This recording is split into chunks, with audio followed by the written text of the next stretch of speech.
En esta presentación veremos la clase injuria celular y la respuesta de las células frente a la injuria. Esta clase corresponde a la asignatura de fisiopatología para el segundo año de tecnología médica de la Facultad de Medicina, Universidad de Chile, y quien les habla es Inés Pepper. En la patogenia de la injuria vamos a analizar lo que ocurre en una célula que es sometida a una anoxa, tanto a nivel molecular y celular como a nivel tisular.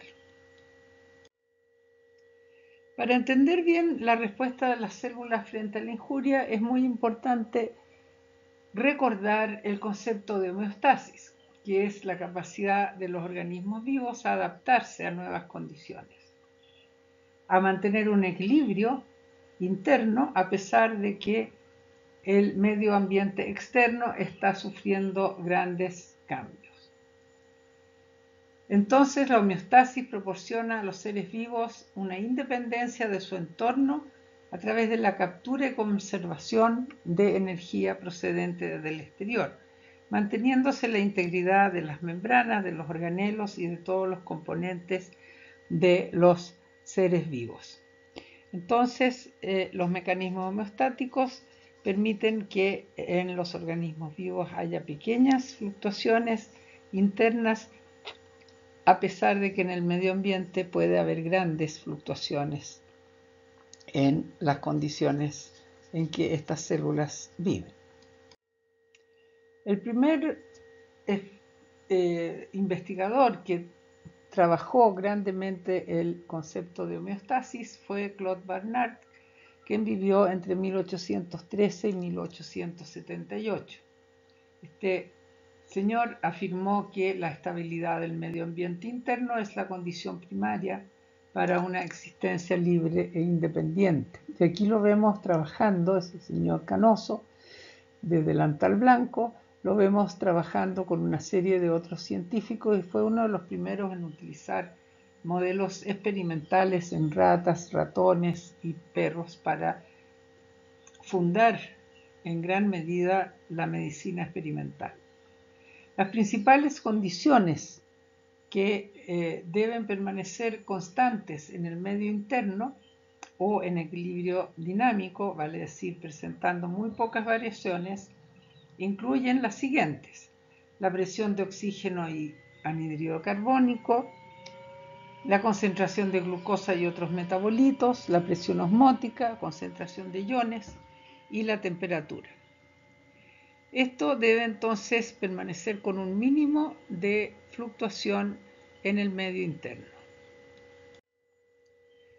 En la etiología de la injuria o de la respuesta celular frente a la injuria que vamos a analizar, podemos considerar dos grandes situaciones. Una en que hay una injuria celular no letal que es reversible y otra en la que hay una injuria celular letal que es irreversible. En el primer caso nosotros tenemos a su vez dos posibilidades. Una es que frente a esta injuria celular no letal exista una adaptación de las células a esta nueva condición y hablamos entonces de adaptaciones celulares a la injuria celular. Y por otra parte puede haber una respuesta tisular del tejido como un todo. Entonces, volviendo a lo celular, vemos que puede haber almacenamiento anormal de sustancias, hipertrofia o aumento del tamaño de las células, hiperplasia o aumento en el número de las células, atrofia, disminución en el número y tamaño de las células, metaplasia es cuando cambia un tejido adulto por otro tejido adulto y la displasia es cuando las células se desordenan.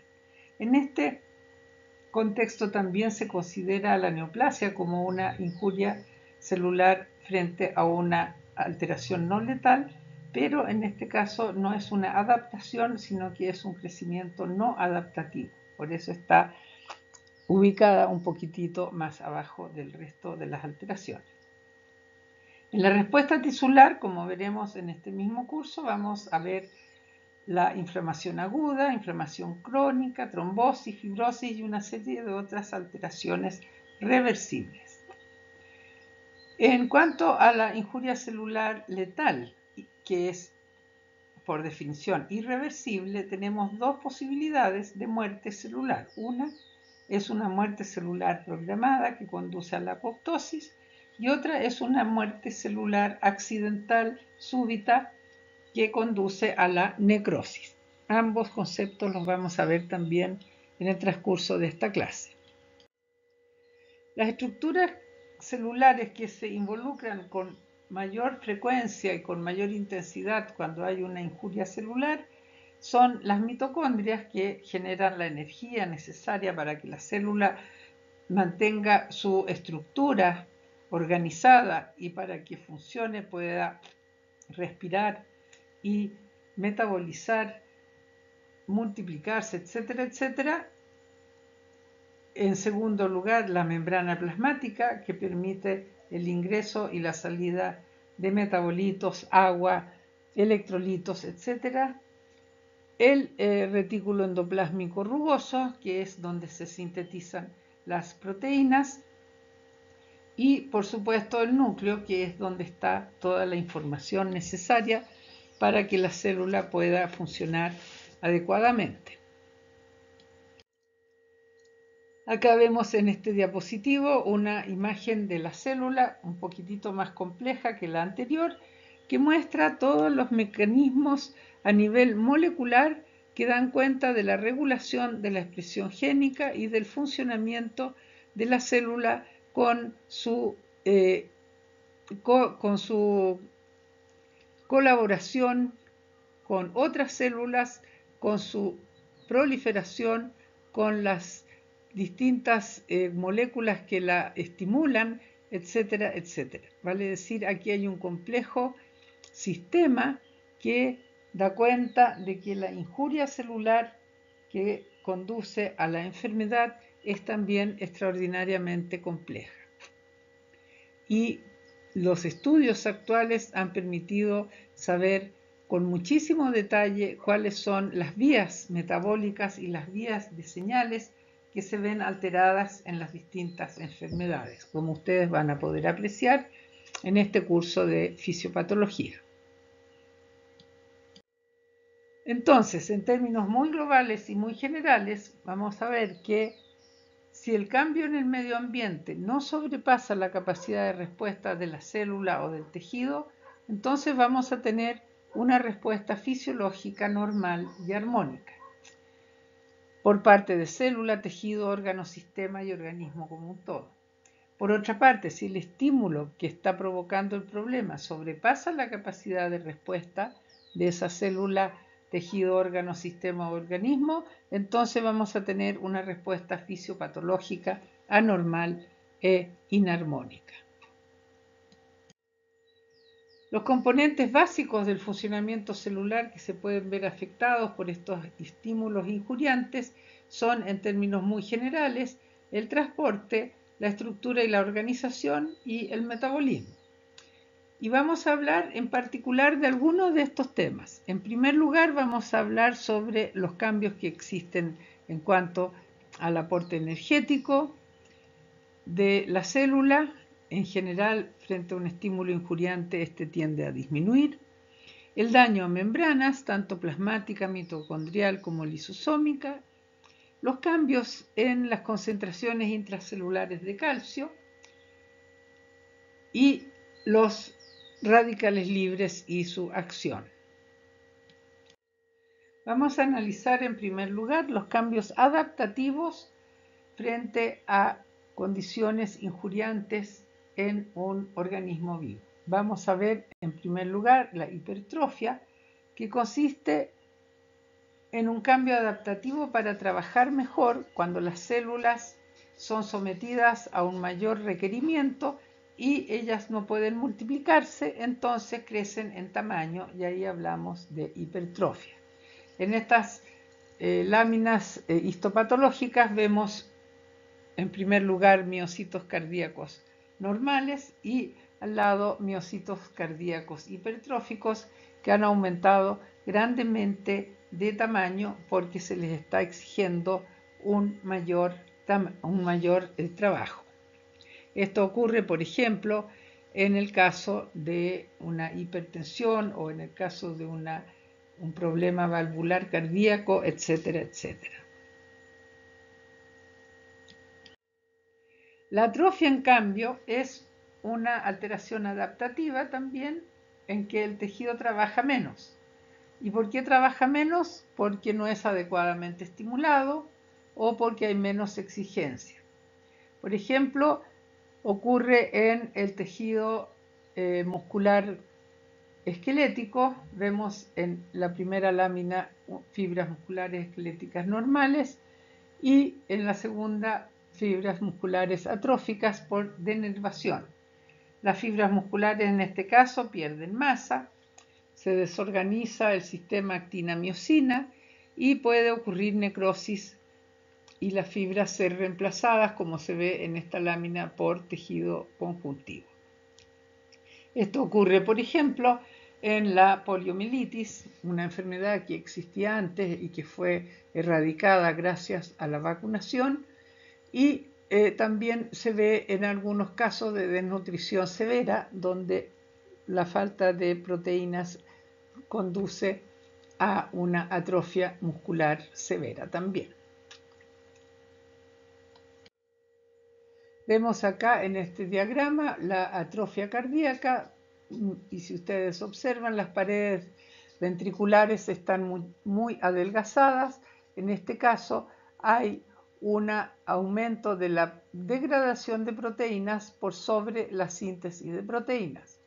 En el corazón normal hay un equilibrio entre la síntesis de proteínas y la degradación de proteínas, por lo tanto, la pared muscular permanece constante en cuanto a su consistencia y grosor. En cambio, en la hipertrofia cardíaca, que es lo contrario a la atrofia, vale decir, un aumento en el tamaño de las células, se observa una pared ventricular muchísimo más ancha. Y aquí, en este caso, va a predominar la síntesis proteica por sobre la degradación proteica.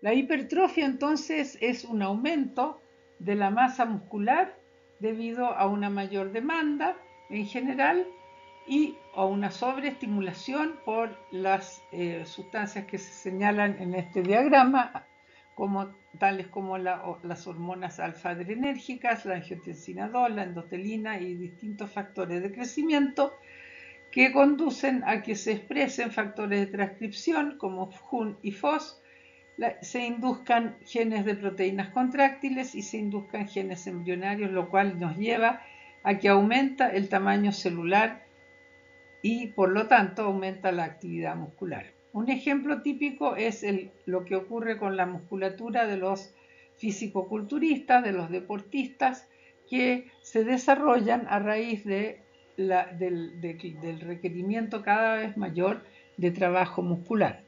Si esta persona deja de hacer ejercicios y se pone sedentaria y no levanta pesas, su musculatura va a volver a la normalidad, ya que se trata, como dije, de un cambio adaptativo. Otro ejemplo es la hiperplasia e hipertrofia en el útero grávido, que es muy interesante de analizar. Durante el embarazo, el útero crece grandemente, comprendiendo una fase proliferativa temprana de hiperplasia, vale decir aumento en el número de células musculares lisas, una fase intermedia donde hay una hipertrofia, además de la hiperplasia, y la elaboración de matriz extracelular, y una tercera fase en que las células asumen un fenotipo contráctil. Finalmente, las células se activan y se preparan para el parto. Como vemos en estas láminas, aquí hay una hiperplasia, un mayor número de células en la lámina del medio, y en la externa se ve las células cada una de mayor tamaño.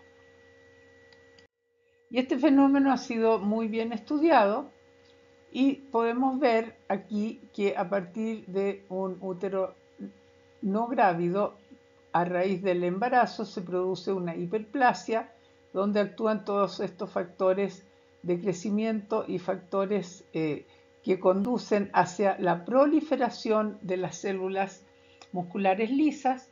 Posteriormente viene una fase sintética donde hay una hipertrofia, donde hay un crecimiento en el tamaño de cada uno de estos miocitos, hay elaboración de la matriz extracelular, ya hay remodelación, actuando algunos factores específicos para inducir esta hipertrofia.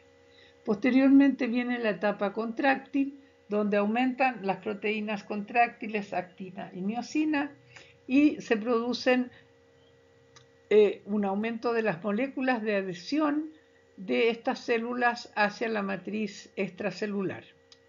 Posteriormente viene el trabajo de parto, estas células se contraen, se adhieren entre sí y se contraen, y posteriormente del parto viene una involución donde todo vuelve a la normalidad porque hay apoptosis de las células que aumentaron tanto en número, hay degradación de la matriz extracelular y la acción de algunos citoquinas y moléculas específicas para volver al estado inicial.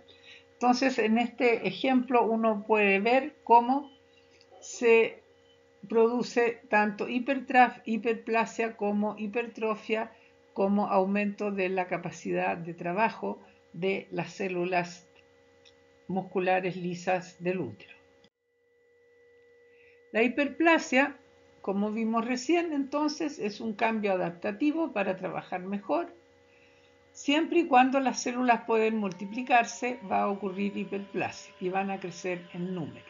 Aquí vemos un tiroides normal con una pequeña fila de células que son las que fabrican la tiroglobulina que está en el interior de estos acinos, y en la hiperplasia tiroidea vemos cómo han aumentado grandemente la cantidad de células en cada uno de estos acinos. En el otro caso vemos una paratiroides normal y una paratiroides hiperplásica, donde se aprecia claramente el mayor número de células presentes. La metaplasia es otro cambio adaptativo en el que un tejido adulto es reemplazado por otro tejido adulto para una mejor protección. Lo que les muestro acá es una metaplasia escamosa en el bronquio de un fumador. Al existir un constante estímulo irritativo en la pared bronquial, se produce un cambio desde el epitelio columnar ciliado, que está en la lámina de la derecha, a una metaplasia escamosa en el bronquio. Esto quiere decir que esta capa de células más gruesa y además escamosa se supone que protege mejor a el bronquio del fumador. Sin embargo, esta metaplasia es considerada como un cambio peligroso en el sentido de que puede, en algunas personas, conducir a una neoplasia.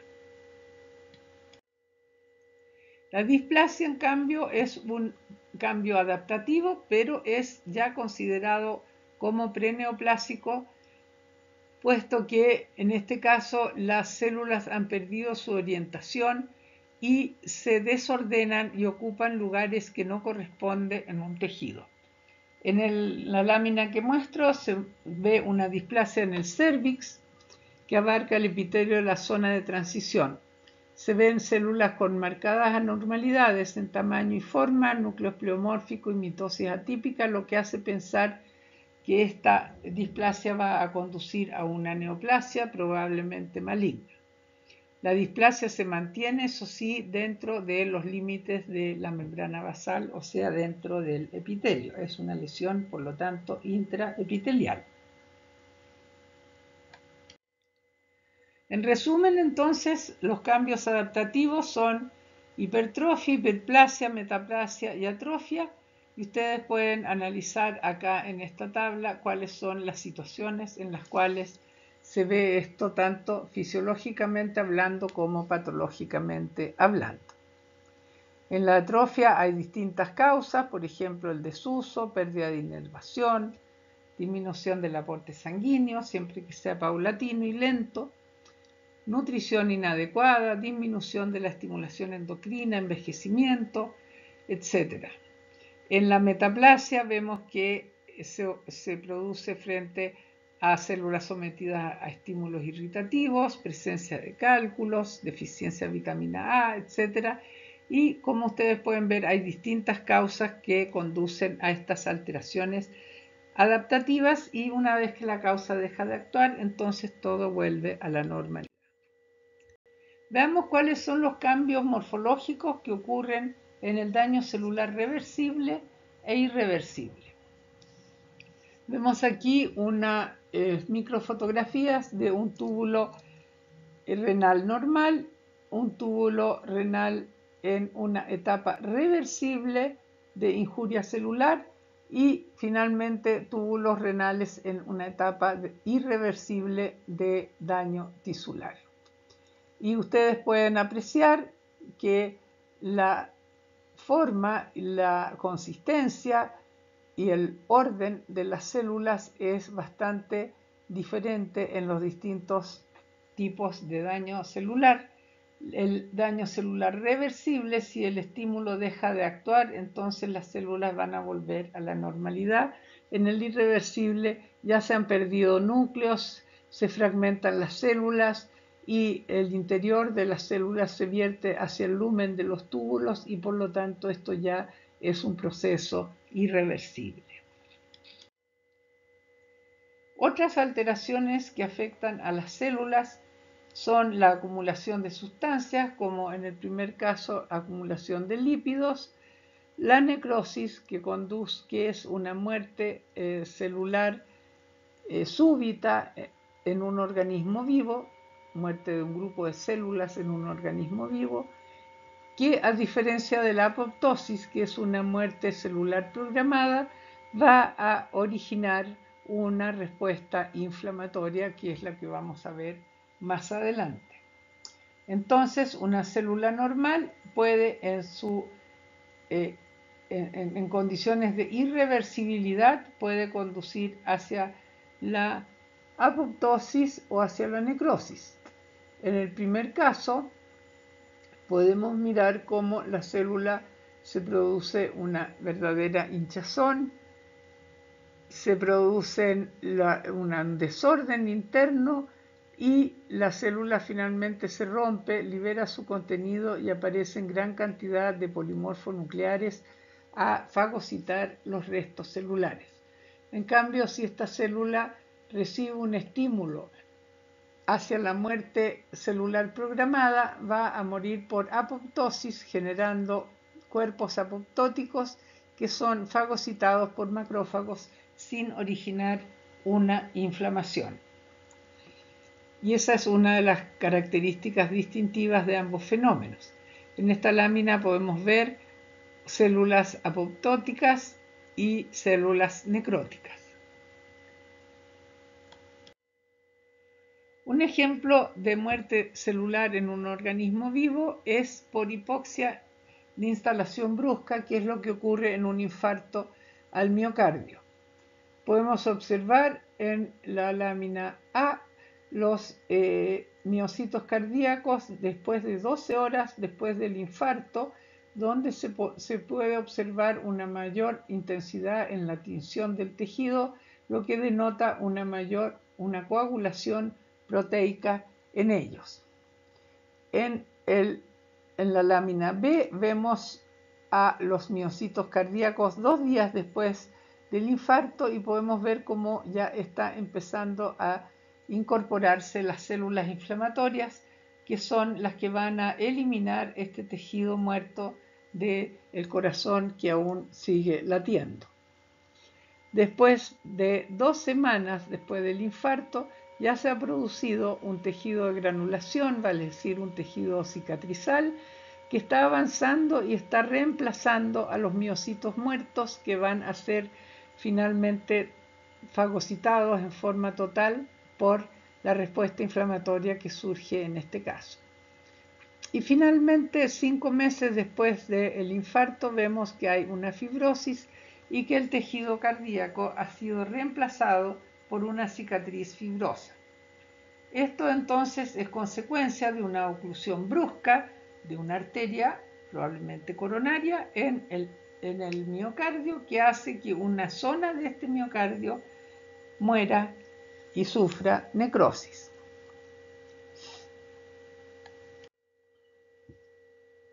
Para resumir entonces, respecto a muerte celular respecto a lesión reversible e irreversible, vemos en este esquema una célula normal que por una injuria entra en una etapa reversible donde hay una pequeña hinchazón de la célula del retículo endoplásmico, hay una pequeña condensación de la cromatina y si el estímulo deja de actuar, va a volver a la normalidad. En cambio, si el estímulo sigue actuando, la célula va a pasar a la siguiente etapa, que es la etapa irreversible, en la cual se produce una hinchazón más importante del retículo endoplásmico rugoso. Hay una pérdida de los ribosomas que se desprenden de este retículo, hay rotura de los lisosomas, se forman estas protuberancias en las membranas y se produce un ingreso de agua, hay una hinchazón de las mitocondrias con densidades amorfas dentro de ellas y estas son características de la muerte celular por necrosis. Una vez que nosotros podemos observar a esta célula en un tejido en el microscopio óptico, recién entonces vamos a hablar de necrosis. O sea, a partir de la muerte celular, una vez que esa muerte celular se manifiesta morfológicamente, estructuralmente, entonces hablamos de necrosis. En la etiología del daño celular hablamos de hipoxia como uno de los de mayor frecuencia, distintos agentes químicos, distintos agentes físicos, infecciosos, reacciones inmunológicas, alteraciones genéticas, etcétera, etcétera. O sea, hay una gran variedad de causas de daño celular reversible o irreversible. La patogenia básica, entonces, como ya hemos visto de alguna manera, es alteración en la homeostasis del calcio, alteración en la permeabilidad de la membrana, disminución del ATP, alteración del DNA y acción de radicales libres. Vamos a analizar con un poco más de detalle todas estas alternativas de la patogenia del daño celular. El daño a membrana. El daño a membrana, la disminución del ATP, el calcio y las especies reactivas del oxígeno conducen a todos estos cambios que hemos nombrado recién y esta es la secuencia que seguiremos en nuestro relato. Primero entonces disminución del ATP y la causa más común es la isquemia y la isquemia brusca sobre todo. Cuando tenemos una isquemia que es de instalación paulatina, nosotros vamos a tener un fenómeno de atrofia. Pero si tenemos una isquemia de instalación brusca, vamos a tener una reacción de muerte celular. Entonces, frente a esta isquemia se va a producir una disminución brusca de la fosforilación oxidativa, lo que nos va a llevar a una disminución brusca en la concentración de ATP intracelular. Y como ustedes saben, el ATP es la molécula que lleva la energía a las distintas vías metabólicas y las distintas estructuras celulares. De manera que si no hay ATP, todo se desorganiza y nada funciona. Entonces vamos a tener una disminución en el funcionamiento de la bomba sodio-potasio ATPasa, lo que va a significar que hay un aumento en el ingreso de calcio, agua y sodio y un aumento en la salida de potasio. Y esto nos va a llevar a que se produzca una hinchazón del retículo endoplásmico, y de la célula se pierdan las microvellosidades y aparezcan estas protuberancias celulares.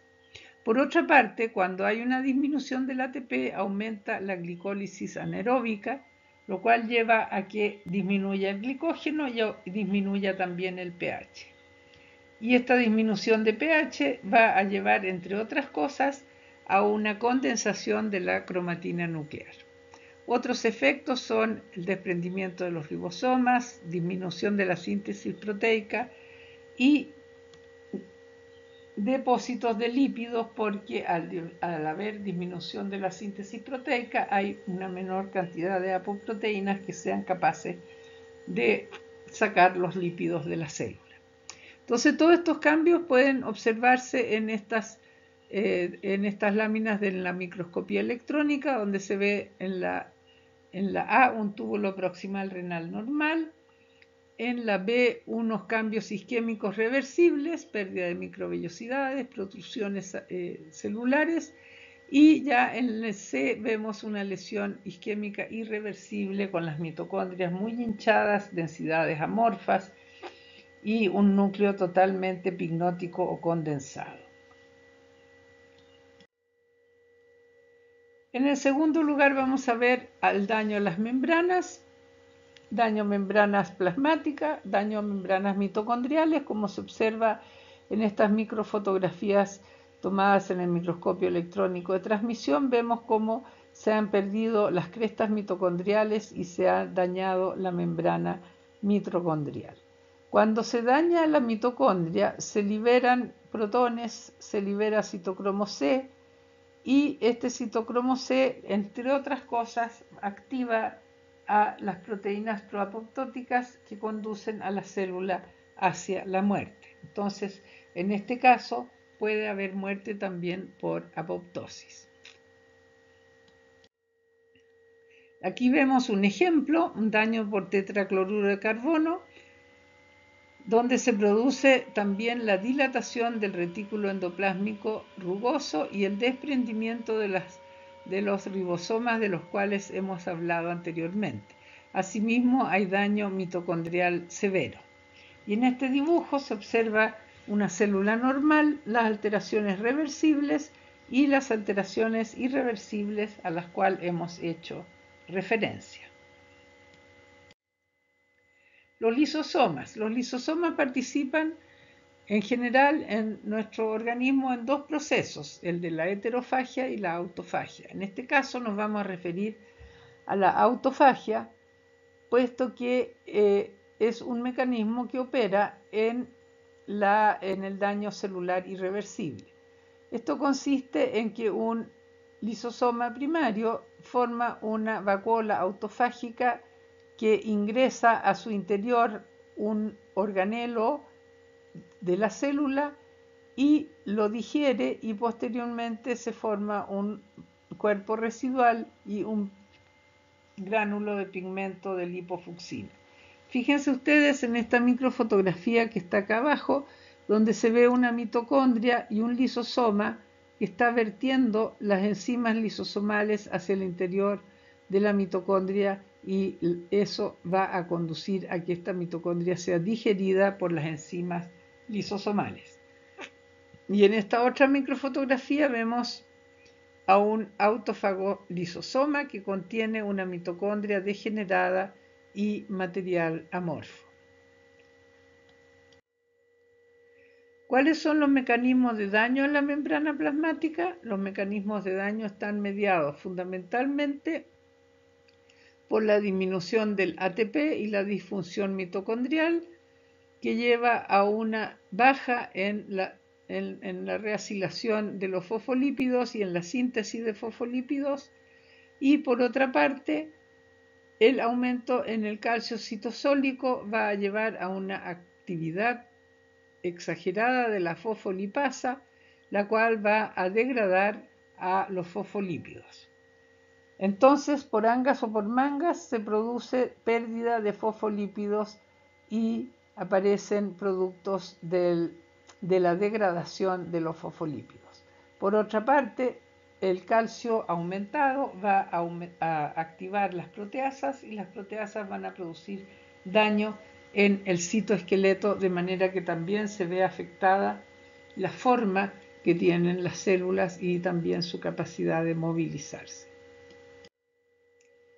Entonces, una alteración en la homeostasis del calcio es fundamental para entender el daño celular.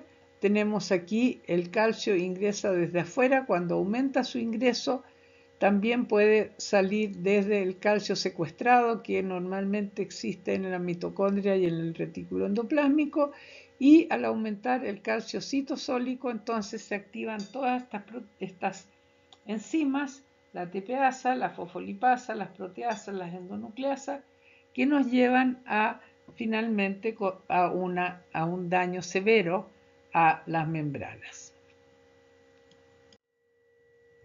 Hay entonces diversas maneras de morir en el caso del daño celular y existen dos variantes. Una es una muerte activamente regulada o programada por vía extrínseca o intrínseca y mediada por caspasas 8 y 9 que conducen a la apoptosis.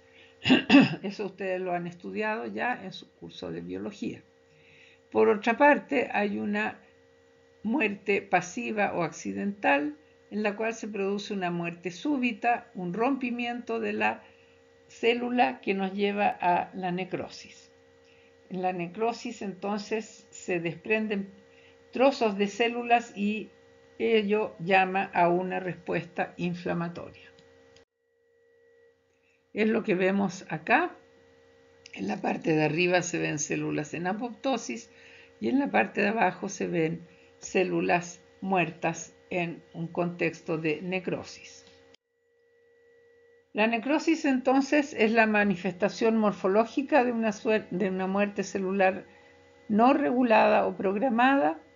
Se pierde la integridad de la membrana plasmática, se depleta el ATP, se produce edema, se colapsa la homeostasis intracelular, se libera el contenido celular y proviene la inflamación, que es lo que se señala en este dibujo y de lo cual ya hemos hablado en esta clase.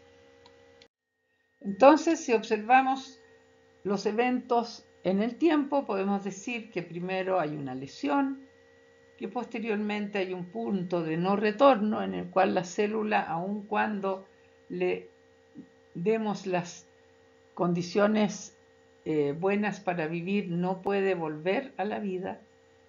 Posteriormente existe la muerte celular, cuando ella se manifiesta morfológicamente sucede la necrosis y posteriormente la inflamación. Y esto se ve en las curvas que muestra este esquema, donde la función celular está bajando. En la medida que las células mueren, se producen los cambios ultraestructurales y los cambios microscópicos que nos permiten hablar ya de necrosis. Veamos unos ejemplos. Aquí vemos un émbolo que ocluye bruscamente una arteria y vemos el infarto al miocardio.